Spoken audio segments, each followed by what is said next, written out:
حضرت محمد صلی اللہ علیہ وآلہ وسلم کے نور کریم کی پیدائش۔ ایک روایات میں حضرت جابر بن عبداللہ فرماتے ہیں کہ میں نے بارگاہ رسالت آپ صلی اللہ علیہ وآلہ وسلم میں عرض کیا، میرے ماں باپ آپ صلی اللہ علیہ وآلہ وسلم پر فدا ہوں، مجھ کو خبر دیجئے کہ سب اشیاء سے پہلے اللہ تعالیٰ نے کون سی چیز پیدا کی؟ آپ صلی اللہ علیہ وآلہ وسلم نے فرمایا، اے جابر، اللہ تعالیٰ نے تمام اشیاء سے پہلے تیرے نبی کا نور اپنے نور سے پیدا کیا،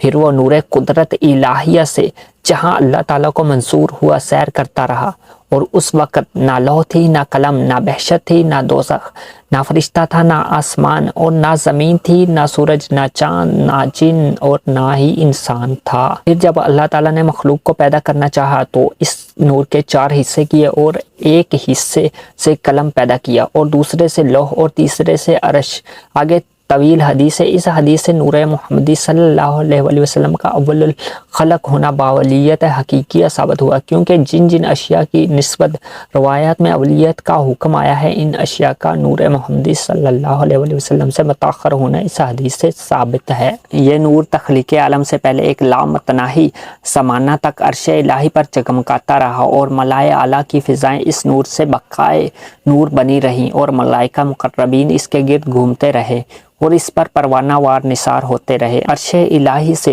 یہ نور حضرت آدم علیہ السلام کے جسم اطہر میں منتقل ہوا، اور یہی وہ نور تھا جس کی برکت سے حضرت آدم علیہ السلام کو وَلَقَدْ كَرَّمْنَا بَنِي آدَمَ کا تاج تکریم پہنایا گیا، اور انہیں سربلندی اور سرفرازی نصیب ہوئی، اور نعمت الہی اور وراثت ربانی جیسی نعمتیں انہیں حاصل ہوئیں۔ وہ سب اسی نور کی بدولت اللہ کریم نے انہیں عطا فرمائی۔